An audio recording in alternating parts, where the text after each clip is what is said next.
Te doy la bienvenida a Yogini 2.0. Soy Bar Binder, creadora de Estudio Yoga Tierra, yogini y emprendedora.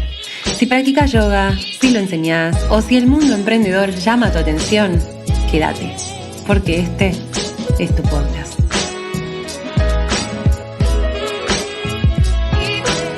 Hola, ¿cómo están? ¿Cómo están? Aquí Barbie en un nuevo episodio de este podcast que nos reúne semana a semana. Me da mucha alegría que sigamos creciendo, recibir sus mails, sus consultas y sobre todo sus testimonios de cómo este podcast les aporta algo de valor. Así que, bueno, una vez más siempre quiero aprovechar el inicio de cada episodio para agradecerles a ustedes que les dan sentido a todo esto. Muy bien, hoy nos vamos a meter en una temática que les adelanté en el episodio pasado, en el que hablamos un poquito de, cómo emprender y no morir en el intento, y sobre todo cómo hacer del emprender algo más consciente y en general, ¿no? Todos los actos de nuestras vidas.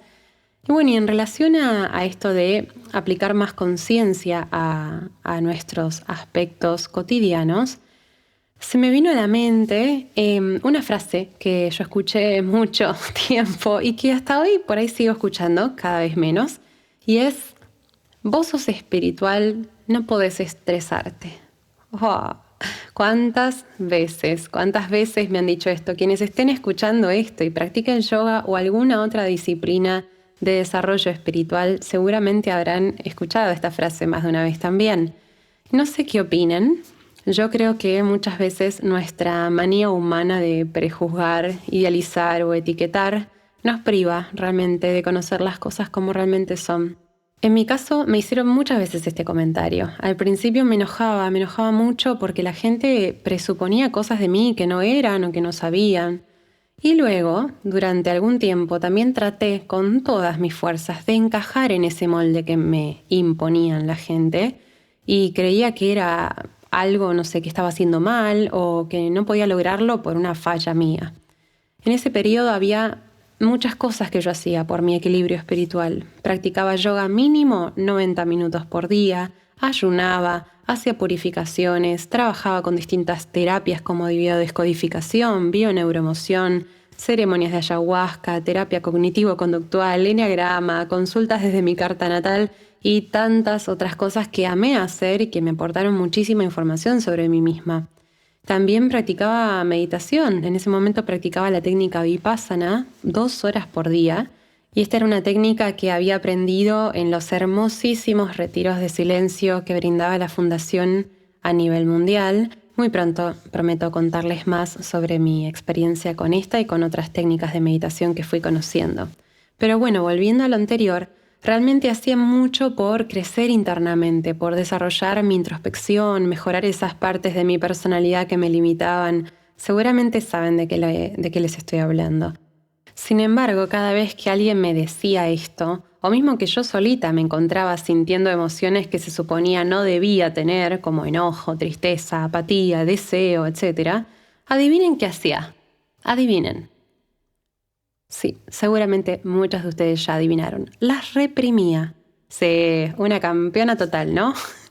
Y así fue en mis primeros años de despertar espiritual, intentando no enojarme por nada, cuando en realidad solo me negaba a registrar mis enojos, intentando no apegarme a nada, cuando en realidad solo me engañaba a mí misma con mis deseos, intentando estar de buen humor, sonriente y serena todo el tiempo, cuando en realidad sabía que eso no podía ser natural. No sé si escucharon alguna vez esta expresión del ego espiritual, pero es precisamente esto de lo que les estoy hablando. Cuando empezamos a tomar contacto con nuestra parte espiritual, es muy común que el ego quiera apoderarse de eso también, como quiere hacerlo con todo, creando una identidad falsa que nada tiene que ver con lo que realmente significa tomar contacto con nuestros aspectos sutiles. Cuando esto nos pasa, caemos en cosas como el creernos superiores a quienes no están haciendo las mismas prácticas espirituales que nosotras, o considerar que por no sentir emociones desagradables tenemos resueltos todos nuestros traumas, o mismo andar queriendo imponer nuestras creencias sobre otras personas sin saber respetar la experiencia o los procesos por los cuales podrían estar transitando. Este último, especialmente, fue un gran punto para revisar en mí misma. Porque aunque tuviera buenas intenciones al querer compartir con amigues y familia las terapias o las relaciones que iba descubriendo entre las cosas, muchas veces esto me impedía ver que no estaba eligiendo las mejores formas ni los mejores momentos para hacerlo, o simplemente no podía ver que la persona del otro lado también estaba en sus propios descubrimientos y yo no podía apreciarlo. De a poco, con terapia, fui deconstruyendo todas estas durezas de mi ego, y lo sigo haciendo, y también liberando todas esas emociones guardadas, la energía estancada y bloqueada por todas partes, y entendiendo también que la salud y la paz interior no estaban en gestionar qué emociones sí y qué emociones no, sino en verlas con claridad, encontrarme con todo lo que fuera sintiendo sin importar cuán incómodo o doloroso fuera. Ahí fue cuando descubrí el poder sanador de la práctica de la coherencia. La coherencia, gente, es simplemente trabajar por alinear nuestros pensamientos, nuestros valores y nuestras acciones. Es expresar lo que necesitemos expresar de la forma más constructiva y empática posible, tanto a una misma como al resto de las personas. Y también es actuar desde lo que realmente deseamos hacer, dejando de lado las exigencias externas, los mandatos impuestos, las creencias de lo que deberíamos ser, decir o hacer. Imaginen cómo sería el mundo que conocemos si las personas humanas fuéramos así de sinceras y francas en nuestro lenguaje y en nuestras acciones. Además, que no se nos olvide que no existe tal cosa como ser o no ser espiritual. Somos cuerpo y somos espíritu, somos energía, tenemos una experiencia humana impregnada de espiritualidad, la percibamos o no, y necesitamos integrar estos dos aspectos y aprender a habitarlos de forma equilibrada. De ese escenario que les describí hace un momento, de mis primeros años de despertar espiritual, al día de hoy la cosa cambió muchísimo. No solo acepto más mis deformidades humanas, sino que hasta disfruto poder hacerlo. Sí, porque todos esos años de represión emocional no fueron gratis. Me hicieron muchísimo daño en tantos niveles que al comprobar que aceptando me sentía más libre y hasta podía mejorar todos esos aspectos desde un lugar real y sano, imagínense, no hubo vuelta atrás. Y en esos años hubo una frase que me bajó un día en meditación que hasta hoy me acompaña. Solo se puede transformar aquello que logramos, en primer lugar, aceptar tal y como es. Solo se puede transformar aquello que logramos, en primer lugar, aceptar tal y como es.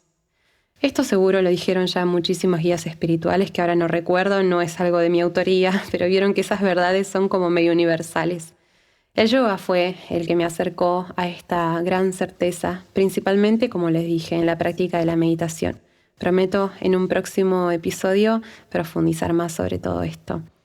Y otra verdad que aprendí con todo esto y que creo que toca reforzar siempre es que el único cambio real solo se da desde adentro hacia afuera.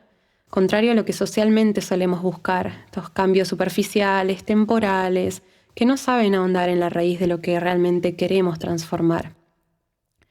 Creo que esto último es lo que desde mi ignorancia acababa haciendo cuando me forzaba a no sentir o a intentar cambiar la manifestación de lo que sentía en lugar de lidiar con lo que estaba sintiendo en un primer lugar. Y esto me recuerda a la brillante charla que dio Brené Brown sobre el poder de la vulnerabilidad. Les voy a recomendar, obviamente, en mis redes la charla en esta semana. Les voy a poner el link ahí en mis historias, obviamente, para que la miren. Yo la he visto unas 7, 8 veces, creo. Pero básicamente la idea es que practicar la vulnerabilidad es absolutamente necesario.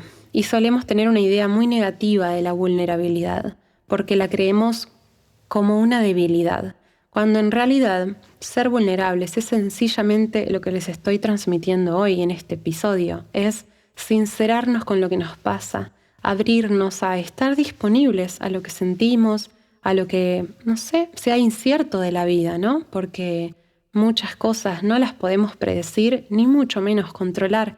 Y sin embargo ahí estamos tratando todo el tiempo, en un esfuerzo incansable de controlar lo que es incontrolable.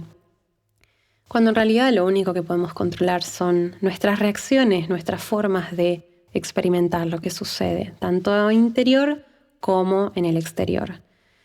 Y bueno, en esta charla Brené Brown también hace un desarrollo sobre un estudio que como trabajadora social hizo con un montón de personas con las que tenía contacto en ese momento y se fue dando cuenta de que solemos silenciar las emociones en la intención de no querer sentir las emociones negativas, ¿no? Como estados como los que les mencioné, de bronca, ira, enojo, tristeza, apatía y tantas otras. Pero lo que sucede, y acá me parece que es el punto clave y tan brillante, es que no podemos seleccionar qué emociones sentir y qué emociones no sentir. Entonces, cuando decidimos no sentir algún tipo de emoción, en realidad estamos adormeciendo nuestra capacidad general de sentir. Y si miramos un momento nuestra sociedad, podemos comprobar que esto es exactamente lo que nos pasa como humanos. Adormecemos nuestra capacidad de sentir, adormecemos nuestra capacidad de estar disponibles a la espontaneidad de la vida, adormecemos nuestra capacidad de recibir lo que consideramos que podría ser un rechazo, adormecemos nuestra capacidad de sentirnos tristes, de estar enojadas, de no saber qué nos pasa simplemente. Cuando decidimos hacerle frente a esto, pero no hacerle frente desde el combate, sino desde un lugar de receptividad y de asumir lo que es inevitable, porque la creencia de que silenciar una emoción evita que la sintamos es falsa y se sustenta también en otra creencia que es falsa, y es que el sentir una emoción desagradable va a ser algo permanente, ¿no? Si siento la tristeza, entonces puedo llegar a estar triste el resto de mi vida o algo así. Ahondemos un poquito a ver qué pasa ahí adentro, porque si lo miramos un momento nos damos cuenta que nada de eso es real y el miedo es algo basado en algo totalmente imaginario. De vuelta, no puedo evitar imaginar un mundo más vulnerable y coherente y sonreír internamente con esta posibilidad de pensar qué amoroso y simple podría ser todo si nos abriéramos a sentir lo que nos pasa, a vivirlo, a expresarlo. Una cosa más que me enseñó el yoga en relación a todo esto es que, aunque nos hayan querido convencer de lo contrario, cada acción individual genera un impacto en el universo, porque todo, absolutamente todo está conectado. Y es desde lo individual que vamos generando cambios colectivos. Si no lo creen así, basta con que miremos un poquito para atrás en nuestra historia. Entonces, repasando y uniendo todas estas cuestiones que hoy les traigo, nos quedaría algo así. La única forma de generar cambios es desde adentro hacia afuera, no al revés. Ser espiritual es un hecho para cada una de nosotras.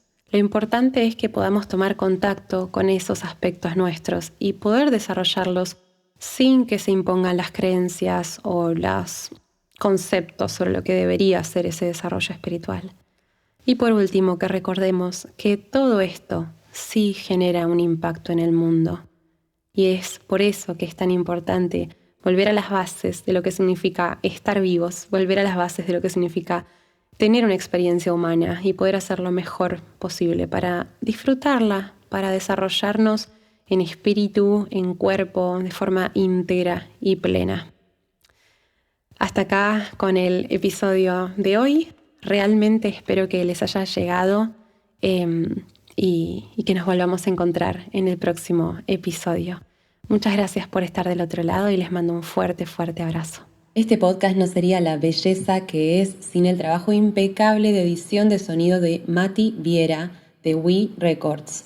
Pueden encontrarlo a Mati en Instagram como @WEERecords, todo junto, y escribirle directamente a él por cualquier trabajo que necesiten. Lo recomiendo absolutamente.